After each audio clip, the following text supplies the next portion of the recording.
Good evening. We're so pleased to have Dr. Hannah from Birmingham University. How are you, Doctor? I'm very well, thank you. Doctor, first of all, I want you to tell me about, you come from an academic background, and we always see that the academic goes to a very theoretical path, while there is a shortage in the implementation. So, how is the education, how should the education contribute to implementation of the ESG or sustainability in general? Yeah. So, as you say, I'm David Hannah from the University of Birmingham in the UK.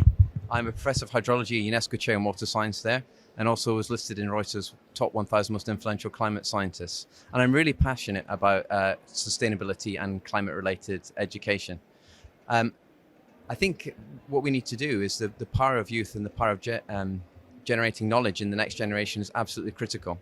And I think that universities are really moving towards approaches which allow us to embed ESG much more strongly in education.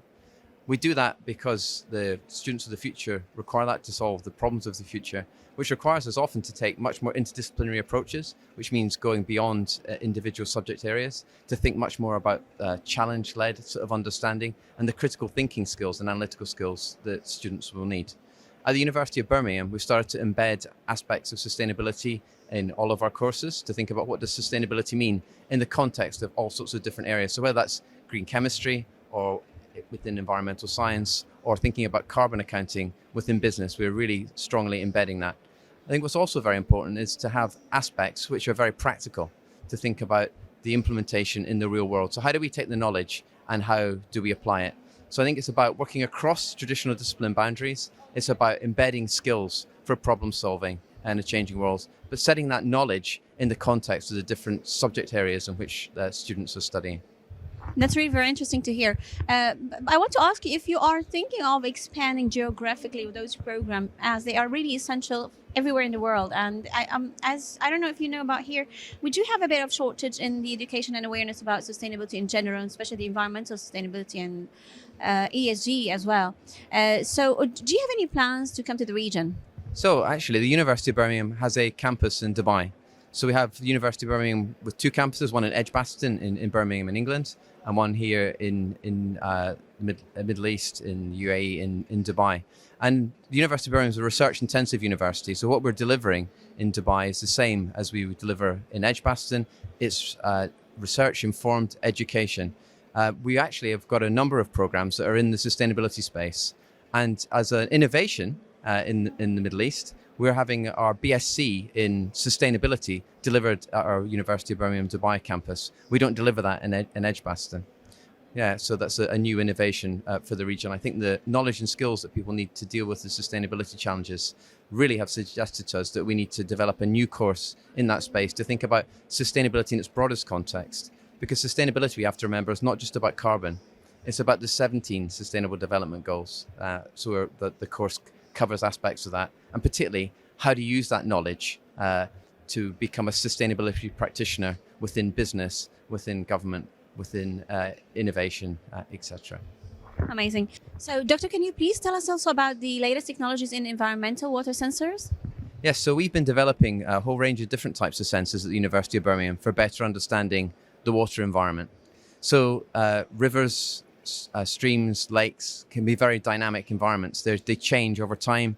They change across different geographical domains, so they change across space. So what we've been developing is new sensors that are able to produce what we call high frequency data, so much more temporally resolved, much more frequent observations at the minute time scale to be able to understand how the water environment is changing.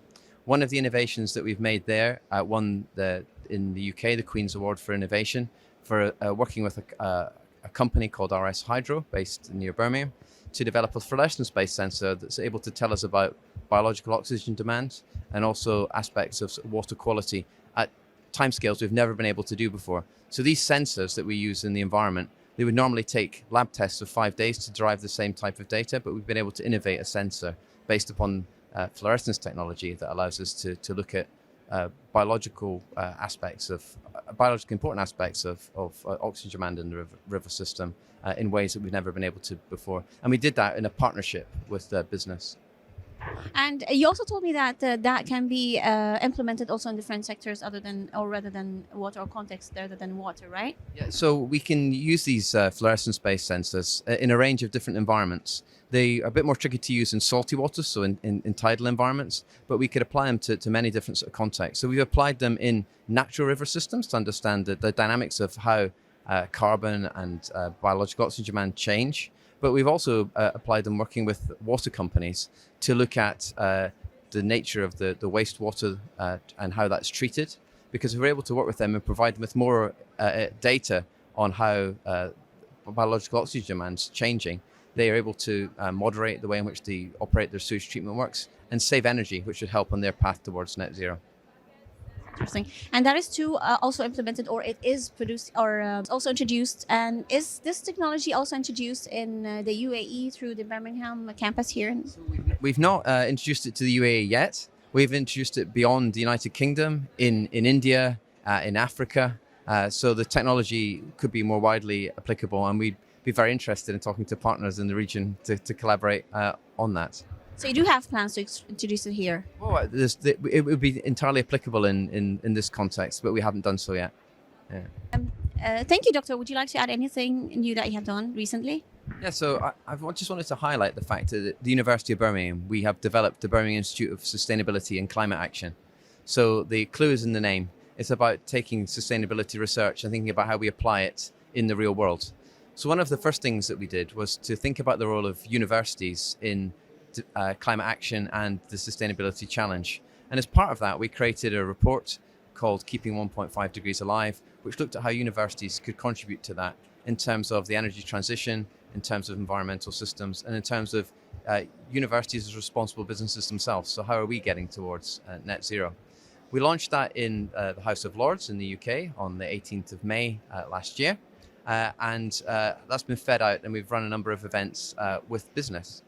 One thing that was fed back is there was a series of very policy-focused recommendations within the report, which, when speaking to business, they said in order for them to be implemented, they really needed some support and more certainty from government around de-risking the investments, about providing a large-scale infrastructure to help through economies of scale of them working together, and finally having a very clear and implemented regulatory framework. So it was really sort of heartening to work and talk to business about how they will innovate to deliver on the sustainability challenges, but they needed that framework to de-risk their investments and to really take things forward. That's really great. I really thank you, Doctor. Thank you. Thank you.